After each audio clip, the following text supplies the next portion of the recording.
starts now.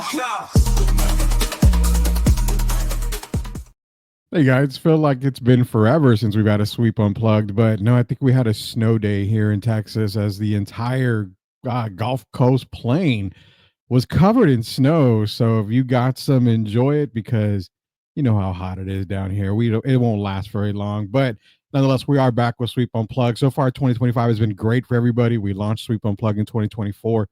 Now in 2025, we brought you financial, we brought you health. Oh my God, we brought you a stunt man, and he was talking to you about the difference between stress and pressure. You want to check out all those episodes? Go visit YouTube, search Sweep the League TV, hit that subscribe button. We can get all the Sweep Unplugged episodes, including the one we are dropping today. What do we have for you guys? Now, you start 2025 and you're like, I gotta lose weight. I gotta lose weight. Rudy, you are helping me because you had a fitness pro. You've had, insight on your mind and how to control your mind and make sure you stick to the diet. Well, we haven't even made it 31 days into the year yet, and I'm going to ruin y'all's diet by talking a little bit of pizza with our guest today. And how does that work into digital creation? Well, we're going to go all over the map today, and it's going to make sense here in a minute. Why? Because as the title says, we're building a brand one slice at a time, and it's with our great guest, Erica D'Arcangelo. Erica, welcome to Sweep Unplugged. Thanks for having me on. Well, I appreciate you coming in. Before we ruin everybody's diet plans and healthy plans for the entire year by talking about the amazing pizza that your family, has its own pizzeria, basically, I want to get into the digital part because we're going to start with the appetizer. Then we'll give them the main course later here. So appetizer wise, you've got a website and we're going to go right into it, createwant.com. So everybody loves the digital side of things and you've got to get started. What's the first step for anyone that wants to get started on making videos, creating content? What's the very first step you would recommend for them? So what I tell people, the first thing they should do is called foundational marketing. What that means is you set up your assets. So if you can put a website up, great. If not, you can set up a TikTok account, you can set up an Instagram, a Facebook, and then from there, you can look at, what can you create with your brand and just start putting out content. Like it can be very simple content, but one example was I was doing marketing for my family's pizzeria and we were new to TikTok. This is probably 6-7 years ago. And I was like, what can I do here? And we did cutting pizzas. And those videos went viral. We have some with 64 million views. Yeah. And it was literally me standing in a kitchen for several hours, filming, cutting. They sell 100 pizzas every night. So I had a lot of content and I just filmed pizza after pizza after pizza. Yeah. I remember I was actually listening to a podcast that you were on, and I'm going to give a shout out here. It was Business Growth Trailblazers podcast with Leah Ray Getz. And that was the first time I heard you mention that, hey, I got 60 plus million views just off cutting pizza. So what does my mind say? Well, let me go make a pizza or go buy one and let me cut it and let me follow Erica's idea here. Cause 60 million views. That's the thing with digital content is that it's so small in essence, but people love it. People just love to see certain things. And it even goes into, I don't know how, but people start to say like, when you're tapping on bottles and all this stuff, it's like soothing. Even the cutting, even, cooking, just the sound soothe people, relaxes people. So you're right. The digital media part, actually just getting out there and doing it. Erica D'Arcangelo, www.astoryaboutpizza.com. Get your copy today. Also, if you want the digital information, everything's posted below on the banner. It's going to be www.createwant.com. Talking to Erica D'Arcangelo. So the digital part aside, you said you got into it. You started marketing for your family business. We're going to get into that here in a little bit because it deals with the pizza part. And I haven't eaten this morning, so you got to forgive me. I'm delaying the pizza talk as much as possible. I'm very, very hungry this morning. But on the digital media side, the platforms you use, there's so many. You got Facebook, you've got, X, you've got YouTube, TikTok's the most popular one, and it's back, for everybody that didn't think it was going to come back. Where would you start first? Because YouTube is like the grandfather. That's where it all started. And I still feel like YouTube is dominant over others, Yeah. but is TikTok the quick place you go to get that quick, 1,000, 5,000 views, and then YouTube is kind of where you just have to work your way up? It's relative. I think TikTok is the place that is probably the quickest, but it also takes so much work. Like I remember posting like video after video after video and then not really having a lot and getting like 100, 200, 1,000, 5,000, and then waking up one day and having a million views. But it was like I had to post so much content and now we're into hundreds of videos. So I think the estimation of effort is like no matter what platform you're on, you have to create a lot of content. Now the good news is that we consume so much content. Yeah. Yeah. So like you think that it's like where there's too much content to consume. That's not true because how fast we consume it. Because you're Yeah. just swipe, swipe, swipe, swipe, swipe, swipe on TikTok constantly. Yeah, that's an amazing thing to think about because you are right. We're always swiping up and going back to videos, saving videos to watch them later. I mean, you are completely right on that. The what is the ideal time for those that want to get started of videos? Now, for Sweep Unplug and Sweep the League, I just started creating shorts with our producer, and he showed me. So I'm like, oh, cool, this is cool. But what is the ideal time? Because people say sometimes a minute's too long, 30 seconds is too it's not that long. What would be your ideal time? It depends on the platform, but for TikTok, I try to keep the videos between like 15 seconds to maybe 45 seconds. Like even a minute, I think is too long sometimes. But for YouTube, for example, like we just did a trailer for a docu-series on my family's pizzeria. And that one was just like, I think a little bit over a minute. So YouTube, like when I have a full 30-minute to an hour episode, I'm going to throw that episode up there on YouTube for a full length episode. And then I'll probably do shorts that are like less than a minute each. Okay. Okay. Yeah. Yeah, well, you know what? I'm following your idea because that's exactly what we've been doing here. Do the episode, go back and do the AI stuff for the generate the videos and the shorts, and then we release stuff. So AI is a massive, massive, a part of what we're doing here. I want to ask you on the AR part because I've yet to talk to a digital person right now, a content creator. AI side, is that a perfect tool to use, especially if you're getting started because it simplifies stuff? But is there also a negative to it, possibly? Yeah. I mean, there's positive and negative. So positive is like you can do research super fast. Hmm. You can cut things really fast with it. There's so many really good tools, but on the other side, you have to really watch because sometimes the information you get isn't accurate, or sometimes what it makes isn't exactly what you want. So it still takes like human control and a Hmm. human eye. And what I say is it's like responsibly generated AI. Okay. Okay. Makes sense because I have had some videos come out where I'm like, that's not exactly what we were talking about, but okay, we'll run with it anyway. We're talking to Erica D'Arcangelo. Remember, if you want to get her book, she's an author of a great book out there. We're going to put it up on the screen in just a little bit here. It's a story about pizza.com. Also for the digital information, we're talking digital media content for all you content creators out there. Visit Erica, go to www.createone.com. Again, talking to Erica D'Arcangelo. Now, the last part about digital media is the side of where you have what a lot of us call stage fright. You I recently talked to a couple of people on Sweep and they're like, I had to put myself out there, but it's the fact that I've got to open the curtain and show the world what I can do. Is that the hardest step to make for somebody that's just starting out? Yeah, I mean, even for someone that's been doing it for a long time, because I did the pizza shop stuff, and then I started to do TikToks for a story about pizza. And what I noticed is I need to put myself on the videos of me reading books to people or me Yeah. coloring with my coloring book. And that is definitely something that I hadn't been doing before. But I was like, I need to, a lot of the people that you see that are influencers, they're putting themselves out there on all their videos. Yeah, and that's the tough part. Yeah. It's even if you're going to create a sports show, if you're going to create just a simple video, you can put the product in front of you, but a lot of times people want to see the person putting the product there. And you're right. You got to get yourself out there. And if you're not comfortable with that, no worries. I mean, people like to live private lives. So I totally understand that. Talking to Erica D'Arcangelo now.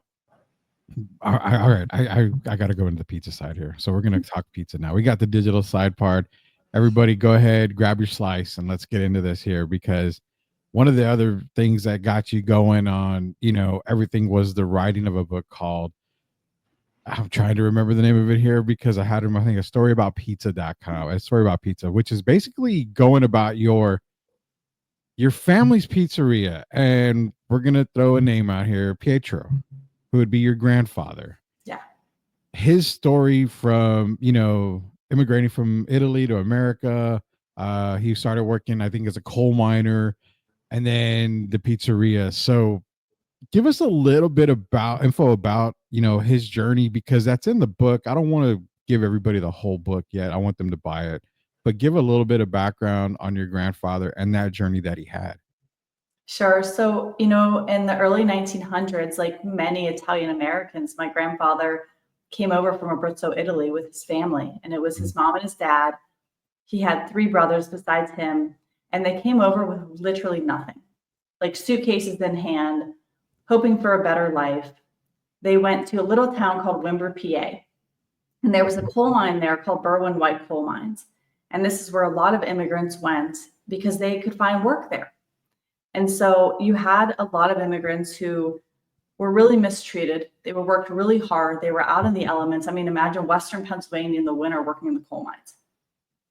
No, that's brutal. I mean, And we can barely survive in Texas. the same in Florida, they're like freezing cold here.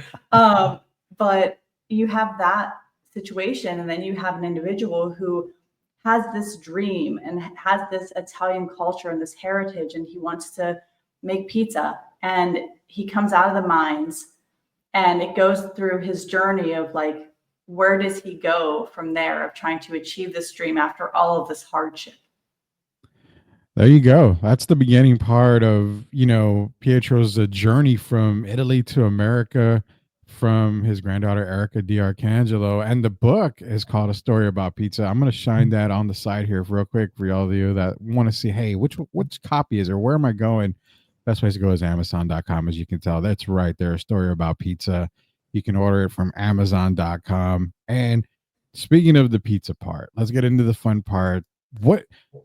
There's got to be multiple options of pizza, or does the family pizzeria just specialize in one style and one only and say, you know what, the others we're not going to do this to this pizza, this is not traditional? Is it straight traditional? What do they have to offer? So when my grandfather first opened his pizzeria in 1960, he did a Abruzzo style rectangular pizza, 15 slices. Mhm. It's not a super thick pizza. It's not a super thin pizza. And that was the traditional tray, plain pepperoni. Now, as we evolved and my dad went to Italy every year, we actually have 16 different specialty pizzas now. Oh, wow. Yeah. Wow, wow. And then many years later, my brother, he didn't like square pizza. And so my family, they would go to Italy every year and they started to have the very round, thin pizza. So they started to make one called a Mike's Pie. So we have the same 16 specialty pizzas with the Mike's Pie. And that's like, if you like a really round, thin pizza, you get the Mike's Pie. What is in the Mike's Pie? I got to know this now. So, I mean, whatever toppings you like. My favorite thing on a Mike's Pie is hot peppers and pepperoni baked on. Oh, pepperoni baked. Okay, now you're opening my thoughts into different things with the pizza side of things. So Mm-hmm. I'm going to ask. We ask questions here left and right because we like to have fun with our guests and we like to have fun with our audience as well. Mm-hmm. I got to know you traditional style. I mean, you've got the family and the pizzeria business. Does pineapple belong on pizza? Oh, geez. Okay, so here's what I'm gonna say. I'm gonna say no. I don't Okay. like the ham and pineapple pizza. However, we made a pizza one day that had pineapple and we baked on pepperoni. Mhm. It was super good. On a Mike's Pie, Okay. it was really, really delicious. So, Pineapple and and I love pepperoni. pineapple. Okay, pineapple and pepperoni. You're making me think. Okay, I'm gonna have to try that now. Uh Is there anything else besides pineapple pepperoni, or is it just straight pineapple pepperoni? So they'll sometimes do a ham and pepperoni pizza. I don't love ham on a pizza, but Okay. some people like it. Okay. I think it's one of those things where it's not maybe the preference, but if someone asks for it, we'll make it for them. Okay. Okay. Any other sides of the pizzeria side? Any other specialties? I know you've got, Italian restaurants in general are known for pizza, spaghetti, lasagna, different types of Italian dishes. Is there anything offered at the pizzeria that you guys have? Oh yeah. So my grandfather started doing like meatball sandwiches on homemade buns with cheese, hot sausage sandwiches. They're so good. We do a traditional porchetta or porchetta sandwich Mhm.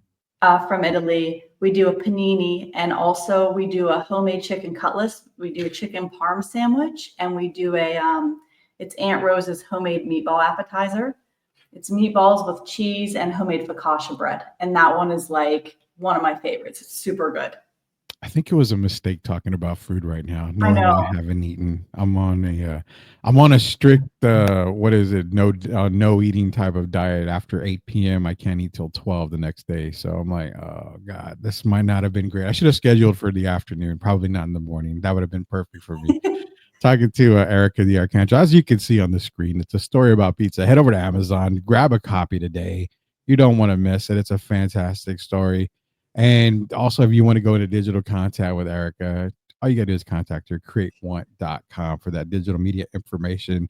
She'll get you started. She'll give you the what the kids call the lowdown, the 411 on stuff like that when it comes to digital media content. And the funny thing is how it all comes together.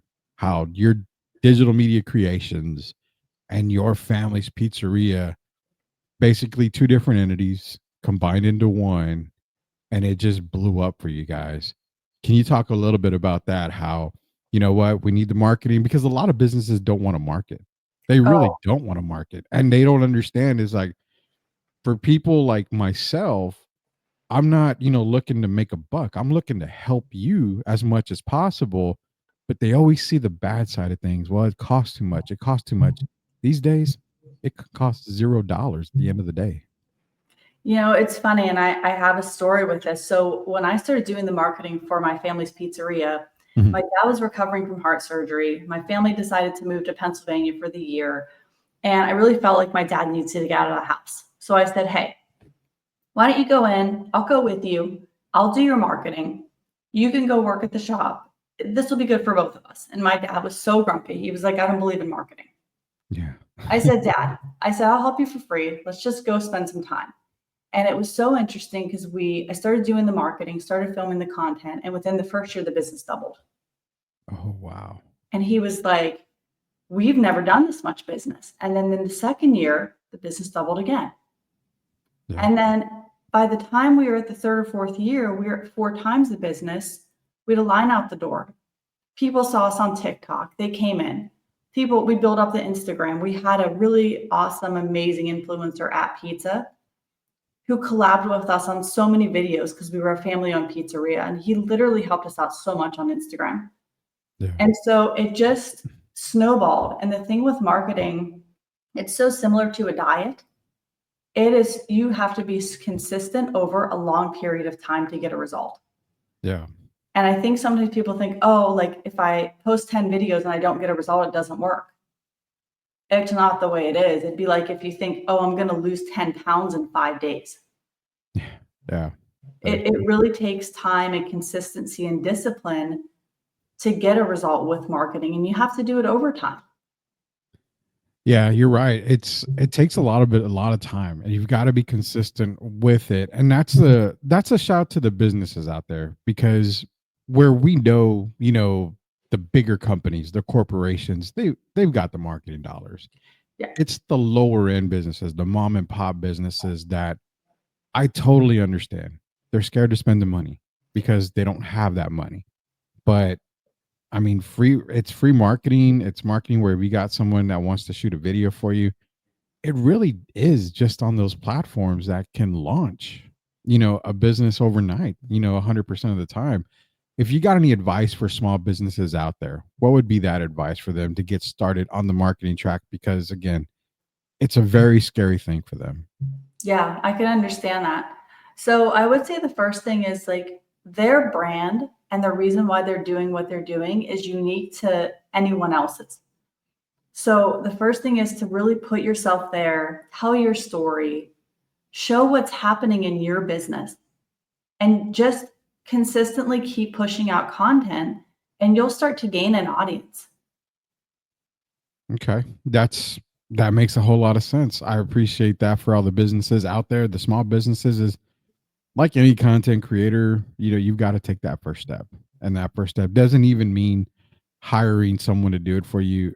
I mean, everybody has a cell phone. It just takes a cell phone to record a video and to post it. You just have to start up your own, digital site. You have to start up a Facebook or an Instagram or a TikTok, put it on there and watch it go viral. Erica D'Arcangelo.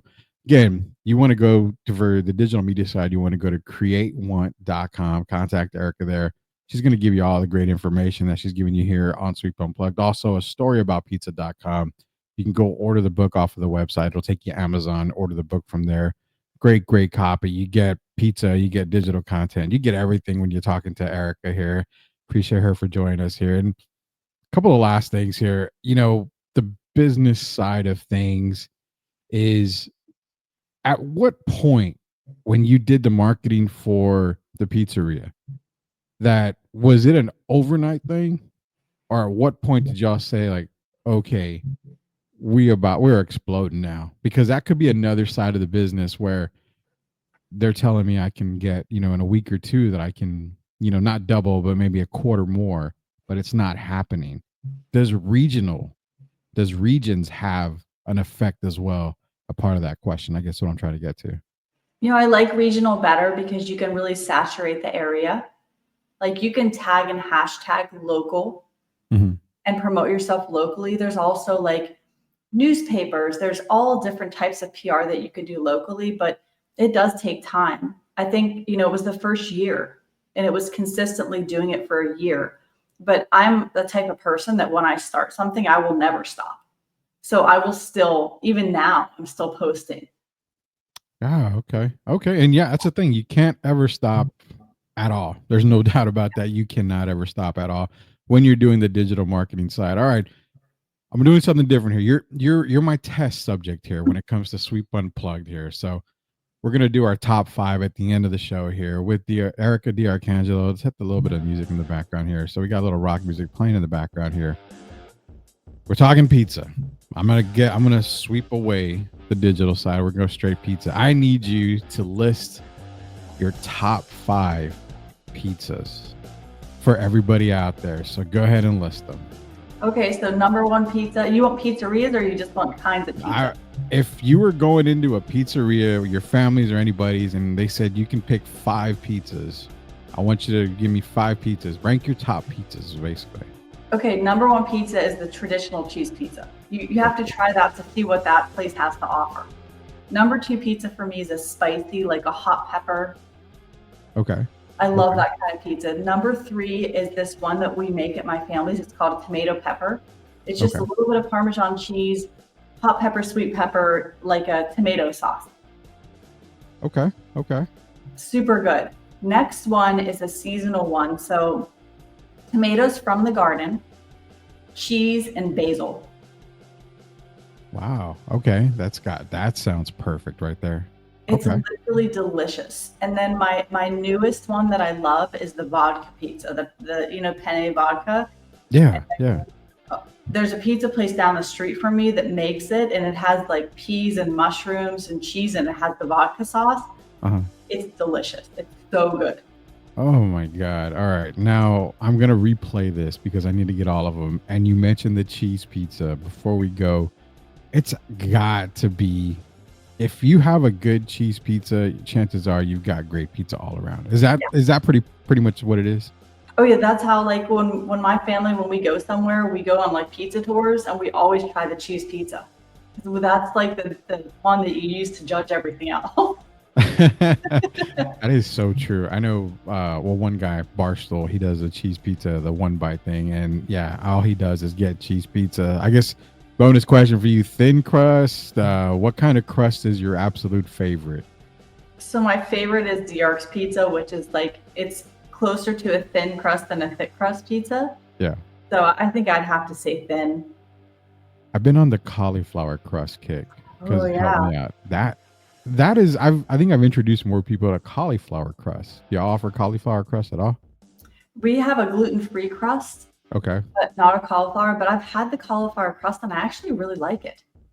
Can't really taste the difference from Yeah. normal pizza. It's surprising. Definitely surprising to me. We are talking to Erica D'Arcangelo. Erica, can you let everybody know where they can get in contact with you? We have provided a couple of websites on the banner below. Again, a storyaboutpizza.com. You can get your book there. Also contacting Erica on createwant.com for the digital side. Anywhere else they can contact you, whether it be Instagram, TikTok, anywhere like that. I mean, they can contact me on any one of the A Story About Pizza or Diarc's Pizza, social media, or through the websites. I run all those, and I think there's like 8 or 10 of them. So they just send me a DM. Those are all me. Awesome, awesome. So if you want to contact Erica, be sure to contact her across all social media. Again, go get your book today, a storyaboutpizza.com. Hit that order now, grab a copy. You will not be disappointed, as well as going to createone.com. Erica, I appreciate you joining us here on Sweep Unplugged. It was a lot of fun. I am going to actually run as soon as we're done. Go grab me a slice of pizza because even though I'm not supposed to eat till noon, it's noon somewhere. I'm going to grab something to eat here just a little bit. Appreciate you joining us here on Sweep Unplugged. Thanks. For everybody else out there, hit YouTube. All you got to do is search Sweep the League TV, hit that subscribe button where you catch this great episode and many other episodes of Sweep Unplugged, STL 316, Great of the Market, as well as the big show, Sweep the League TV. So for Erica D'Arcangelo, this is Rudy Campos Jr. Until we sweep the league again, we'll see you later, Knuckleheads.